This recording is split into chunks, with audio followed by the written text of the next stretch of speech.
Insight 9. Komunikasi antar pribadi. Know your audience. Cara berkomunikasi ditentukan juga oleh dengan siapa kita berkomunikasi. Diskusi dan saling bertukar gagasan dengan memberikan pilihan-pilihan membuka berbagai kemungkinan peluang, solusi, dan ide kerjasama. Cara berkomunikasi ditentukan juga oleh dengan siapa kita berkomunikasi. Komunikasi horizontal dengan rekan kerja yang setingkat dan komunikasi vertikal ke atasan memerlukan pendekatan khusus. Kepada atasan, kita tidak bisa berkomunikasi dengan cara yang mengarahkan atau direktif, memerintah atau instruktif, atau menentukan atau determinatif, dan mendominasi atau menggurungi. Berkomunikasi dengan rekan kerja, peer, kolega, atau atasan merupakan bagian dari komunikasi antar pribadi atau interpersonal yang biasa dilakukan sehari-hari. Kerjasama yang baik dengan rekan sekerja dan penilaian kinerja yang baik dari atasan sangat dipengaruhi oleh kemampuan komunikasi antar pribadi dengan mereka. Sikap terbuka sangat berpengaruh terhadap efektivitas komunikasi antar pribadi, karena membuat kita tidak terlalu kaku dalam mempertahankan pendapat.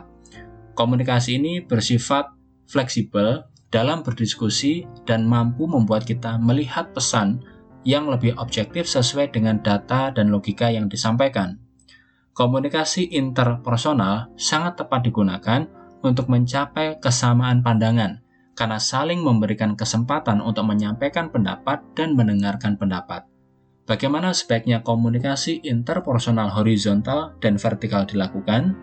Berikut ini beberapa inspirasi dari Doug Sandler, pembicara profesional dan penulis buku Nice Guys Finish First yang laris di Amazon.com. Dari pengalaman praktis dalam berbagai kesempatan komunikasi, 5 petunjuk ini terbukti sangat membantu tercapainya komunikasi antar pribadi yang sukses. 1. Be present. Hadir berarti kita mencurahkan perhatian 100% dalam berdiskusi, mengikuti rapat, atau berkomunikasi secara interpersonal dengan lawan bicara. Godaan besar yang sering kali mengalihkan fokus adalah ponsel. Saat ada pesan masuk atau notifikasi dari ponsel, seringkali kita spontan meresponnya. Hal tersebut tidak hanya mengganggu suasana, tapi juga terkesan tidak menghormati diskusi, forum pertemuan, atau komunikasi yang sedang berlangsung. Komunikasi interpersonal, baik horizontal maupun vertikal, yang terbaik adalah hadir sepenuhnya. 2. Focus on listening, not responding. Fokus mendengarkan, bukan merespons. Kecenderungan para pemimpin yang terbiasa mendominasi pembicaraan adalah cepat berpendapat, berkomentar, dan menyanggah. Mereka terlalu bersemangat berbicara, sehingga kurang memberi waktu untuk lebih banyak mendengar. Dalam praktik komunikasi antar pribadi secara horizontal dan vertikal, berfokuslah untuk lebih banyak mendengarkan, lebih baik daripada lebih banyak bicara. Ingat pepatah yang mengatakan banyak berbicara, banyak salah. Fokus mendengarkan adalah membangun kebiasaan mendengarkan dengan penuh perhatian sebelum berbicara menyampaikan sesuatu. 3. Be open-minded. Berpikiran terbuka atau open-minded membantu kita membuka wawasan yang lebih luas. Dunia adalah tempat luar biasa yang penuh dengan berbagai pendapat dan sudut pandang. Ide-ide cemerlang, kreativitas, pemikiran inovatif, dan peluang seringkali muncul saat kita membuka diri terhadap berbagai pandangan dan pendapat di luar diri kita. Tidak ada pendapat yang seluruhnya benar. Pasti ada plus minusnya.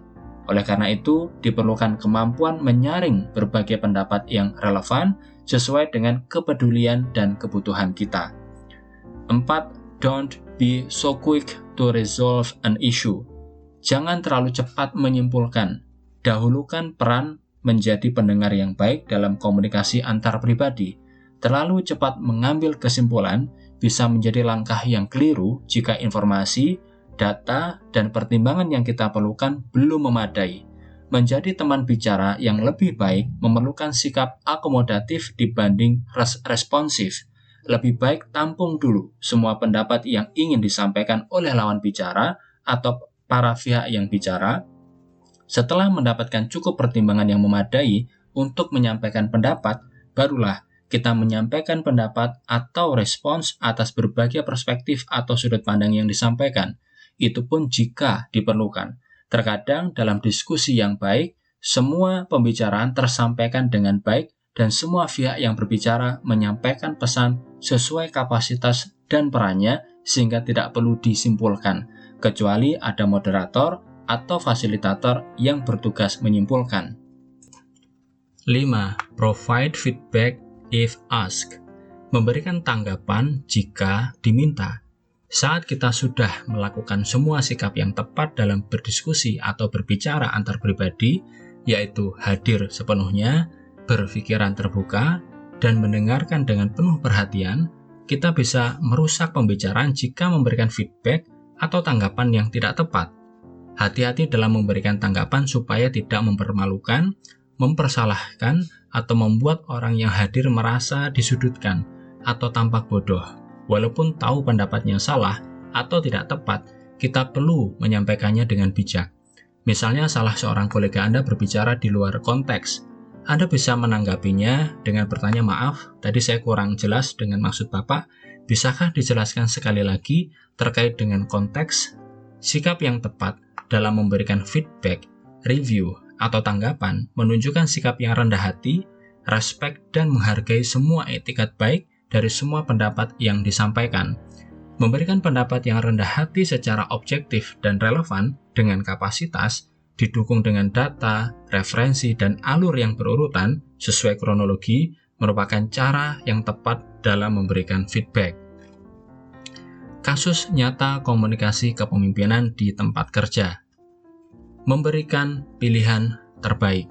Ketika melakukan negosiasi atau kesepakatan khusus, misalnya membicarakan struktur organisasi untuk pengembangan unit bisnis yang baru, atau koordinasi tim kerja terkait program yang dikerjakan bersama antara pemimpin atau antar rekan kerja yang setingkat, seringkali saya menggunakan komunikasi interpersonal dengan menunjukkan target sejelas-jelasnya dan berbagai alternatif dan kesempatan terbaiknya. Memang, dalam menangani suatu masalah bersama kolega atau rekan kerja, yang saya lakukan adalah membantu mereka mengurai masalahnya dengan sejelas-jelasnya, lalu membantu memberikan pilihan solusinya. Saat melakukan mutasi, perubahan tempat kerja, atau perubahan posisi jabatan, dengan komunikasi interpersonal, saya lebih banyak memberikan pertimbangan untuk didiskusikan dan dinegosiasikan. Untuk dapat mengambil pilihan yang tepat, beberapa hal yang saya pertimbangkan adalah kapasitas kewenangan dan kompetensi saya, serta kapasitas kewenangan dan kompetensi lawan bicara. Dipertimbangkan untung ruginya, plus minusnya, serta manfaat-manfaat yang bisa didapat.